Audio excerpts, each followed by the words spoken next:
Hey friends, welcome to my channel. I hope you're all doing really well. Today I'm here to talk to you about all of the books I read in the month of September. I read 6 books. Some of these books were on my most anticipated books of 2020 list, so I'm excited to tell you all about how it turned out. Getting right into it, I have a little honorary mention, Dark Dawn by J. Kristoff, that I did not finish. This series is about this girl named Mia whose father is killed by the government. So she goes to this school for assassins to learn how to become an assassin so she can go and assassinate the people who killed her father. Nevernight was good. I gave it 4 stars. The second book, God's Grave, was amazing, I think, and I gave it 5 stars, but this book was just not it. I was not able to get into it at all. I dragged myself through almost 200 pages of it, but I did not enjoy it a single bit. All the characters that I rooted for in the previous books just didn't feel the same. I didn't like them at all, and the plot was boring. Sorry, and I just didn't like it. All of those are things on the side though. The main reason I did not like this book was because of the writing style. J. Kristoff has a very specific and unique writing style in this series, and in the first couple books I enjoyed it, but by the time I got to this book I was like, all right, that's enough. Because of all of those things put together, I was just not enjoying this book and I decided to not finish it. The next book I did finish, but it's a miracle that I finished this book, and that is Jonathan Strange and Mr. Norrell. I had been reading this book since June. Nicole and I were buddy reading it together, and both of us were just unable to sit and read it. So it took both of us 4 months to finally complete it, and I feel no sense of satisfaction. This book takes place in olden day England, and it's a world where magic does not exist anymore.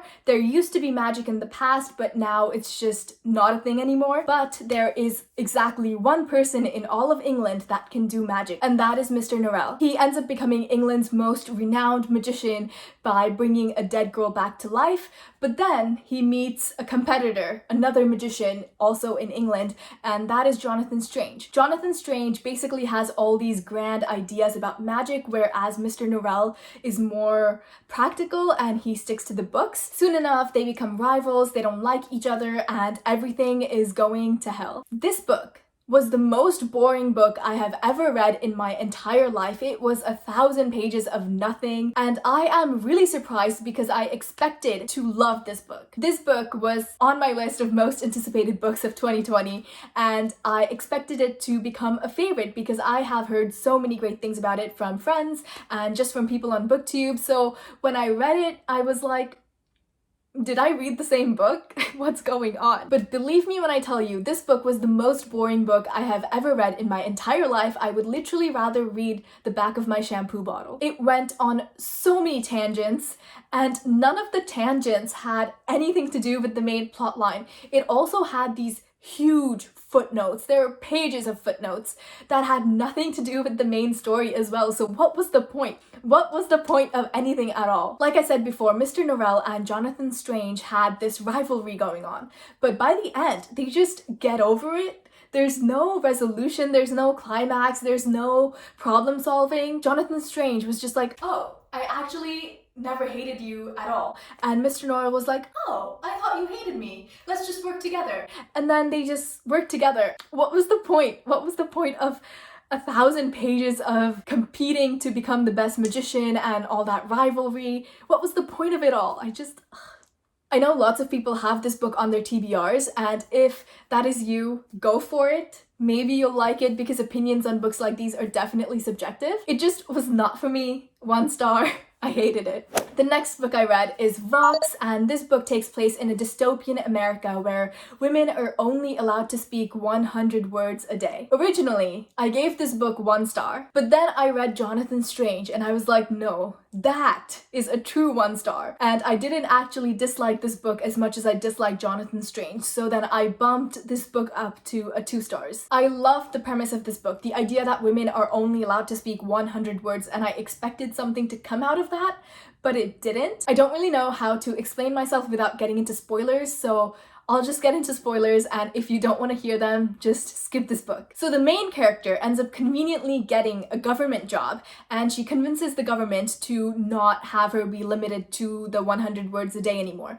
And then she also convinces them to not have her daughter be limited to 100 words anymore either. So the whole premise of the book goes down the gutter because the whole idea that women are only allowed to speak 100 words a day doesn't even apply to the main character anymore. And then it turns out that the government had this secret evil agenda of using the main character's work to take over the world. So now the main character is trying to fight the government, but then also, very conveniently, everyone that the main character knows somehow ends up being part of the rebellion that the main character didn't even know about. It doesn't even seem that the main character has to fight anything or work for anything because everyone just conveniently ends up helping her and everything turns out fine. And the ending is basically a everyone lived happily ever after kind of thing. So basically, I think that this book could have been so much more and it just was not. So I was disappointed.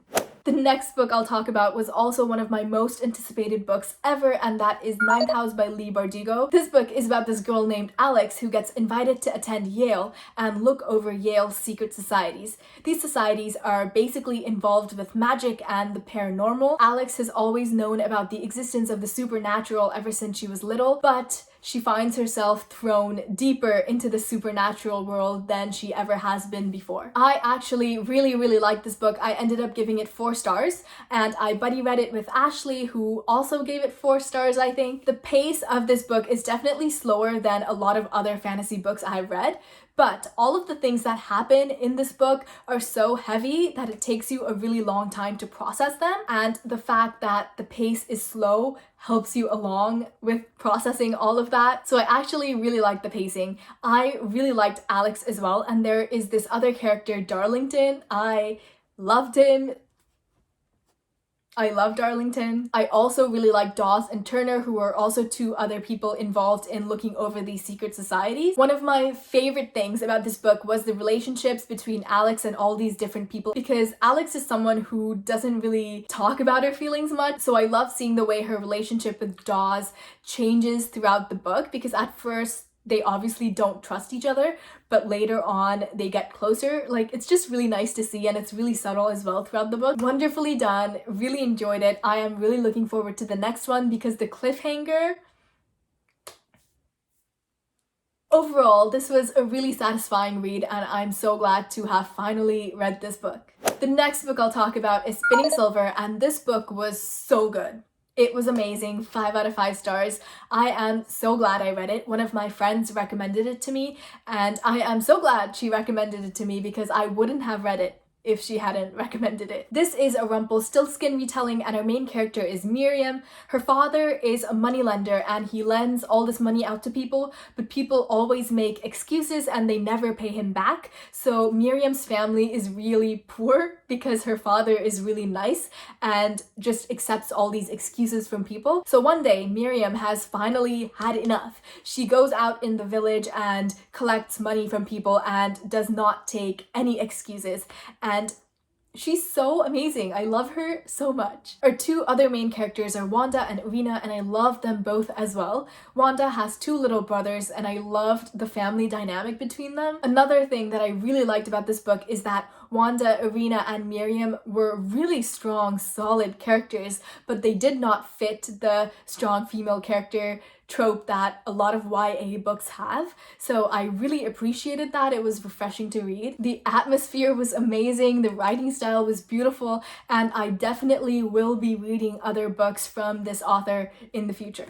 The next book I read is Children of Blood and Bone by Tomi Adeyemi, and this book was also amazing. I gave it 5 out of 5 stars. This book takes place in a world where magic does not exist anymore, and our main character, Zaylee, along with a bunch of other people, is on a quest to bring magic back. There are 10 different clans, and each of these clans had power over different things. So some clans had power over fire, or over water, earth, air, or over healing or animals, and it's just so cool. There were several different point of views in this book, and all of them were written in first person point of view, but all of them had their own voices and I loved reading through all of their perspectives equally. And that is surprising because I usually have a really hard time reading through first-person point of view, so it was just really well done. The pacing was really steady throughout and I loved every second of it. Some scenes had me hanging on the edge of my seat. Some scenes had me straight up crying. This book made me go through my entire spectrum of emotions and I love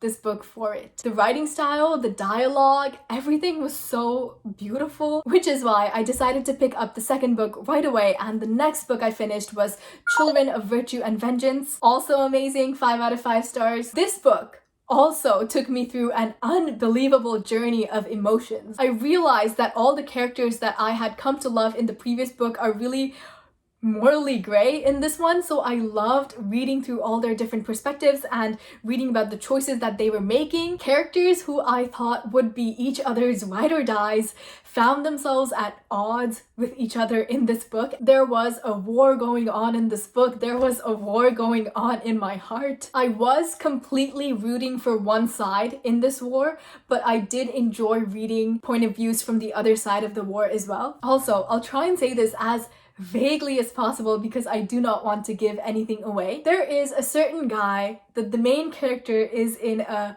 romantic entanglement with. Why? Why has she given him so many chances? I think she should drop him and just never look at his face again because, girl, get over it. Okay, there's two love interests, right? There's one that she should drop and there's the other one who isn't perfect, but he's perfect. If she does not get together with guy number 2 in the next book, I am going to be really mad. I cannot wait for the next book to come out. I don't think it has come out yet, but when it does, I will definitely be trying to read it right away. Also, the cliffhanger was so unexpected. I have no idea how the third book might possibly start. Those are the 6 books I read in September. If you have read any of them, please talk to me about them. If you have any book recommendations, please send them my way because I do need them. My name is Ishi. Thank you so much for spending time with me and I hope your day is as wonderful as you are.